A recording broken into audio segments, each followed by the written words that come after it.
for all the families that are out there that are wanting to buy a home, that want their kids coming home from a rough day of school or, whatever the case is going on in their life to their home and feeling that, comfort and the warmth that a home brings, right?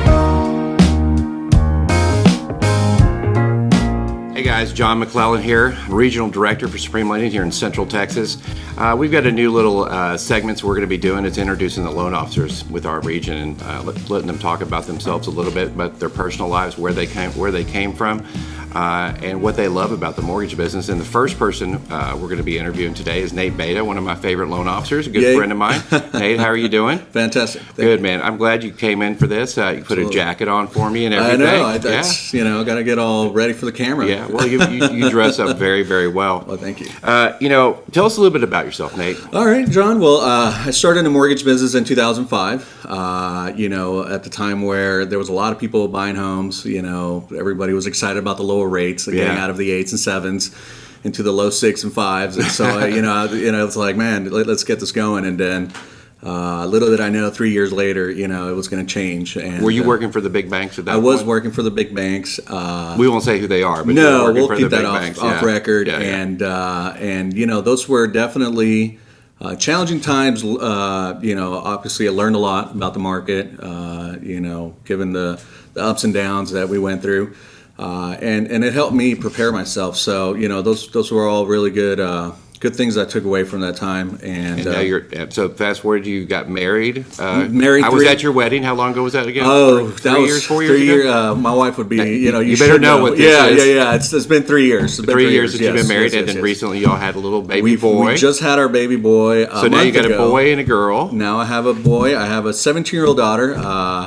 I'm going to college soon. She has her options out there, and I have a newborn at home. So you like to spread them out. In 1 week I was going to college counseling with her, and then the very same week, a couple of days later, I was doing an ultrasound with my wife. One of the last ones before he was born. So it's definitely a great chapter in my life right now. Yeah, it reminded you of when your daughter was young. It is a challenge with a newborn, right? My goodness, man! I tell you what, it's nobody can really prepare yourself. I had a lot of people ask me, how do you feel about having a baby now? And I usually tell them it's like being a kid and you're about to get on your first roller coaster. You're freaked out.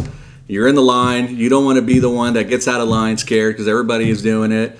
And now you're going up this roller coaster and it's clicking, and you're like scared to death. And then as soon as that first drop happens, you love it. And so I'm just in love with my little boy. Well, I will tell you that when my daughter, my first kid, was born, I'm like, I don't know how to change a diaper. I've never changed a diaper in my life, and it's easy how you just slide right into it. No pun intended there, right? But it's absolutely it's kind of a. My wife tells me you just have this thing about knowing when he needs to burp and how to burp, and I love it when you do it. And so those little things like that that you just learn to love and awesome. You appreciate. So now I know you pretty well. I know that you've grown up in two different cultures in your life, right? That's I think correct. Your mom was actually from Austin here, and your dad's from Costa Rica. Tell us a little bit about those experiences as a young man.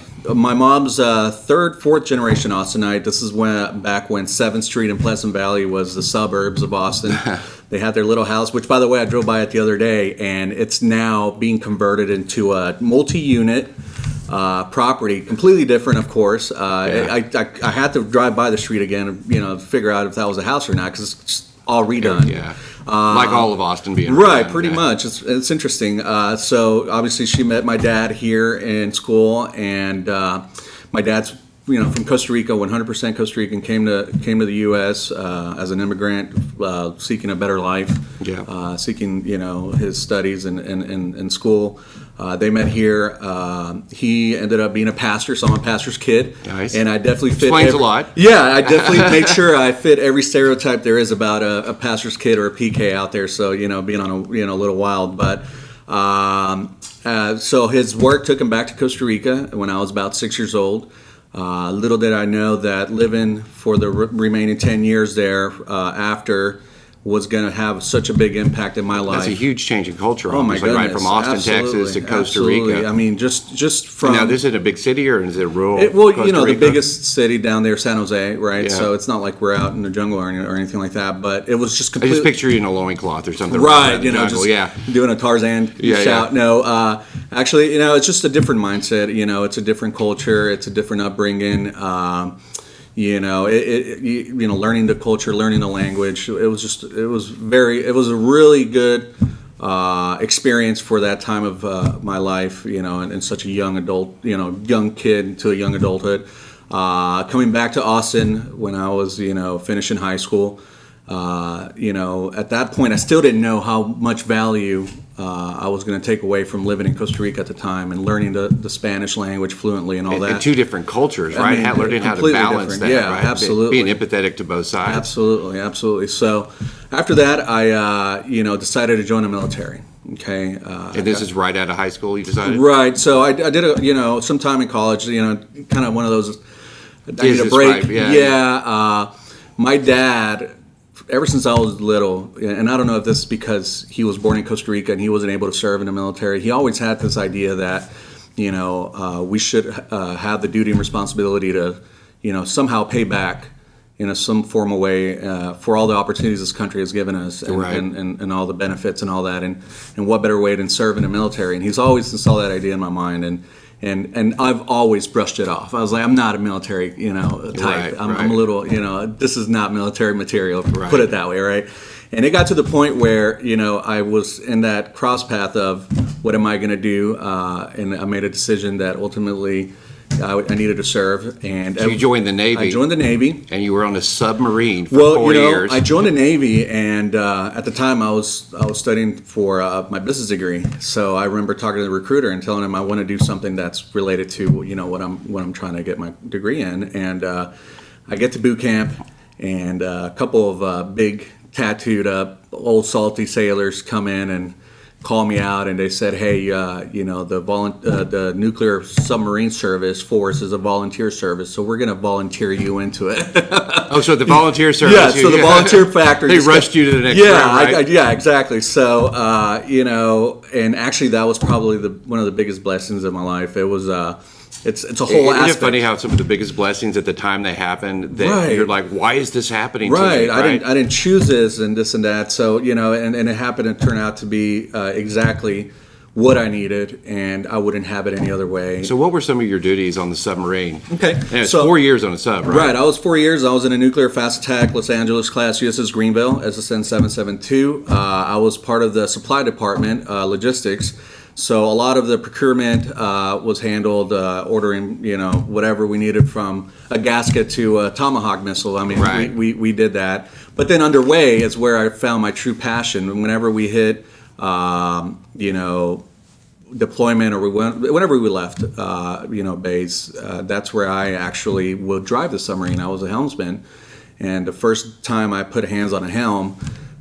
So you actually drove the submarine? I drove it, yes. While it's underwater, on the top of the water, both? Yes. So you're talking about a multi-billion-dollar, vessel underwater. Lives 150 lives in there, and you're maneuvering this big 300 and some foot, vessel through the water and the drift of planes, and that just was a big rush for me, and that's where my calling was. And I got so good at it, not to toot my horn, but I was the maneuvering watch, I was the battle station, so any type of crucial moment, I was being called to get up there and drive the thing. So is it just like The Hunt for Red October? Believe it or not, that movie does have a lot of accuracies. It's scary sometimes. Really? Yeah, because as you know, the submarine being the stealth program that it is and top secret, a lot of it is kept on the wraps. So you kind of I actually asked you for some pictures for this interview, and you said you can't take pictures on submarine. Yeah, unfortunately, I'm not in there, with a picture driving a sub. It wasn't allowed, and it's still not allowed, I believe. But those were all moments. How did that being on a sub, going through that, driving a sub? I mean, obviously, it's a very complicated machine, right? And living in close quarters, I think you said you actually had to share a bed, you'd be 12 hours on or whatever, and what do they call it, the hot bed or something like that? Yeah, hot rack. Hot rack. How did that prepare you for your life in the mortgage business? Well, so, a couple things. The Navy, from the get-go, they install what they call core values: honor, courage, commitment. And they want everybody to live their daily life and do everything they do on and off duty based on those commitments and those core values. they basically teach you that nobody is born with these core values. Nobody's genetically imposed to have core values in their foremind and whatever they do. And it's very important for you to remember and keep reminding yourself on how you act and what you do and what's right and how you're going to, take on a challenge with those core values in mind, right? Because it's so easy to sway yourself on things, and sometimes you're in a decision making point where both options are correct, but which one are you going to go with, right? And so that really had an impact with me, because at that moment moving forward, that's how I decided to live my life with core values and present in mind. So when I started my mortgage career, I decided to change those core values a little bit. Still have those in my past, but add a few more. Right. Things like honesty, accountability, and commitment to all my clients. And so every day that I get up and I start my day, with phone calls to clients and pre-qualifications and closings and processes and all this and that. I keep those core values at the forefront of what I do to make sure that I'm holding myself true to my path and with a clear vision of how I need to deliver my service to my clients, right? Another thing that I can take away from it, being a helmsman, so you're in there, think of it as a big water bottle that's empty, full of air, closed off, of course, Right. and you're in a pool, and think of it that you're trying to keep it underwater. What's that thing going to do? What's that bottle going to naturally want to do? It's going to want to pop up, right? So there were several times we were in very sensitive areas and very sensitive missions where stealth was key. It was a life and death situation, right? You have to remain stealthy. That vessel, that submarine could not breach the surface. I'm in the one sitting in a helmsman keeping that vessel from surfacing, okay? And we're at a depth where antennas or periscopes, whatever, were out of the water doing what we had to do. And then, of course, sometimes the sea state wouldn't, comply. Sometimes it was choppy. Sometimes there were sea swells. So I'm in there, just working this thing, keeping us underwater. And everybody's counting on you. And everybody's counting on you, hands on my shoulder. I'm looking at my gauges and everything else and my instruments, navigational panels and all that. But the one thing that I'm in there doing all the work, but what I'm actually doing is I'm moving, these massive planes outside of the submarine so it can keep underwater. Right. And what I'm doing is I'm just flinging this helm left, right, up, down, making sure that we stay underwater. But what's really happening in the back end is in an engineering department back there, these two massive hydraulic plants, right? They're powering all these planes. That's where all the juice comes to move these massive planes outside. There's all these engineers back there keeping eyes on gauges, temperatures, pressures. It's your team, your tribe, Yeah, right? it's my team, and they're making sure that everything is on there correctly so that when I need to fling that thing down and I need to move the planes down because we need to go down a few feet before we breach, it's happening. And I can tell you alarms are going off. Those guys back there, I mean, they're in there. And that's kind of like in the mortgage, but that's your people, the people And you so surround yourself that's with, exactly my takeaway is, a lot of it has to do with, relying on a tribe, relying on a team. And one of the main reasons why, I came to work for you 5 or 6 years ago is this tribe mentality. It's not a one-man show. It does really require. It takes a tribe, It takes right? a It takes a submarine crew, right, to run a submarine. Absolutely. And everybody's got to count on each other, Of course. or something bad can happen. Of course. So, we got one of the best processors, in my opinion, the best underwriters, the best operations team. And I'm in there moving the helms, and they're the ones keeping the plants in check and everything moving. So let me fast forward a little bit. Now, you've been in the military. Obviously, I always say that the mortgage business, real estate, is one of the most stressful jobs in the world. Oh, yeah. I would say probably when you're manning that submarine, trying to keep it where you're going, is probably a little more stressful, a little more important, right? For sure. What's your favorite part of the mortgage business? The favorite part for me is seeing families have that life-changing moment when the keys are handed and they're ready to start that next chapter in their life. Growing up as a pastor's kid, we didn't have all the privileges, and we didn't, grew up with all the wealth and the means and all that. We were pretty humble, and we were okay with that. And moving, from Austin back to Costa Rica, back to Austin, and that kind of shift and taking you out of an environment into a whole new, dynamic. In the military, you probably saw a lot of different points all over the world, too, different cultures. So, not necessarily having that, I'm here and I have all my friends here. No, being that new kid always, right? Yeah. Having that, safe net of going home, going to your room. To a home, being able to sit there, study, read, this and that. I just felt that had a large impact for me, and I want to make sure that I can provide that same impact in however which way I possibly can for all the families that are out there that are wanting to buy a home, that want their kids coming home from a rough day of school or, you know, whatever the case is going on in their life to their home and feeling that, you know, comfort and the warmth that a home brings, right? Yeah, because it's a house Absolutely. and a family makes the home, right? Absolutely. So, you know, the business and the career is challenging. We all know that, and it's as challenging as it is rewarding as well. But you know, the main thing is getting families into homes. It's for me, it tops it all off. Well, Nate, I want to tell you, I'm so happy you're part of this crew here, right? appreciate that. I'm sorry keeping us on planes sometimes, right? Yeah. Even in rough waters, this yeah. business is. So I just want to say I appreciate you, buddy. Thank you, sir. Really. I appreciate you. Yeah. Hey guys, Nate Beita. Check out the videos. He's got more online too. You can go check out. Nate, thanks a lot, bud. Thank you, John. Appreciate you.